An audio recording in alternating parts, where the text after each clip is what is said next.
जी नमस्कार, सबको राधे राधे।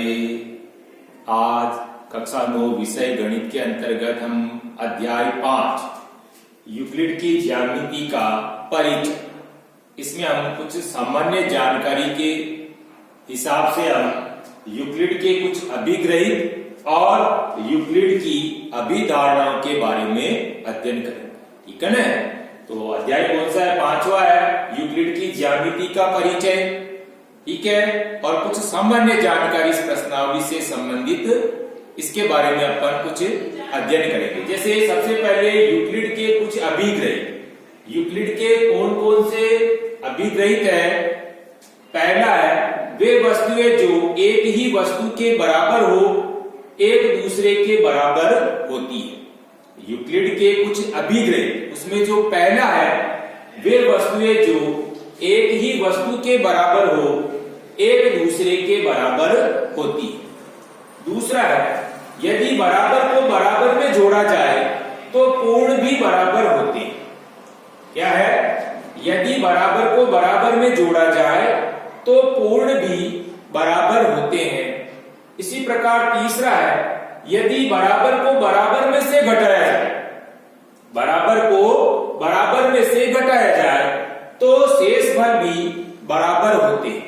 तो तीसरा अभिग्रहित हो गया ये, यदि बराबर को बराबर में से घटाया जाए तो शेष फल भी बराबर होते हैं। इसी प्रकार चौथा अभिग्रहित है, वे वस्तुएं जो परस्पर संपाती हो, एक दूसरे के बराबर होती है। पांचवा अभिग्रहित है, पूर्ण अपने भाग से बड़ा होता है। और छठा अभिग्रहित है, एक ही वस्तुओं के दुगने परस्पर बराबर होते हैं। सातवां अभिग्रहित, एक ही वस्तुओं के आधे परस्पर बराबर होते हैं। तो ये कुछ यूक्लिड के अभिग्रहित है। परीक्षा में अगर अपने को पूछ सकते हैं कि भाई यूक्लिड के कुछ अभिग्रहित लिखिए, तो आपको ये जो मैंने 7 बातें बताई है, इन 7 ही बातों को अपने को याद करना। ठीक है ना? ये अपने को याद होना जरूरी।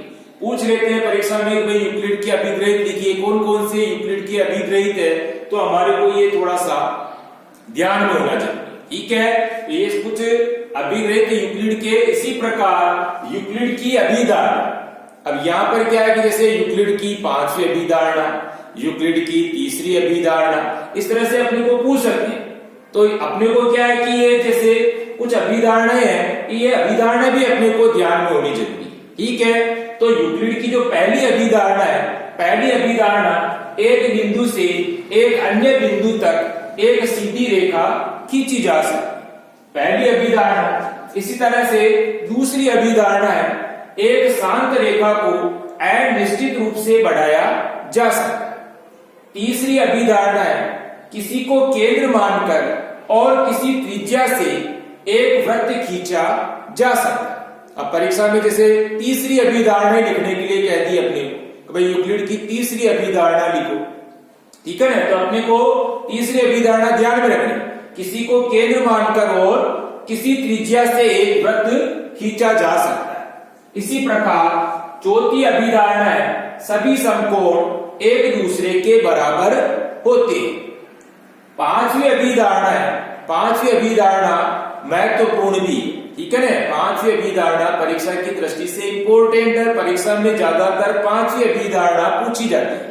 तो 5वीं अभिधारणा है, यदि एक सीधी रेखा 2 सीधी रेखाओं पर गिरकर अपने एक ही ओर 2 अंतःकोण इस प्रकार बनाए कि इन दोनों कोणों का योग मिलकर 2 समकोण से कम हो, तो वे दोनों रेखाएं अनिश्चित रूप से बढ़ाए जाने पर उसी ओर मिलती है जिस ओर यह योग 2 समकोण से कम होता है।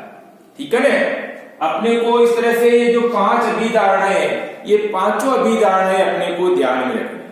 तो सामान्य जानकारी में हमने आज जैसे यूक्लिड के कुछ अभिग्रहित और यूक्लिड की अभिधारणाओं के बारे में अध्ययन किया था। तो अपने को क्या है, ये जो 5 अभिधारणाएं हैं और इसी तरह से ये 7 अभिग्रहित है, इनको ध्यान में रखना अपने को याद होना चाहिए।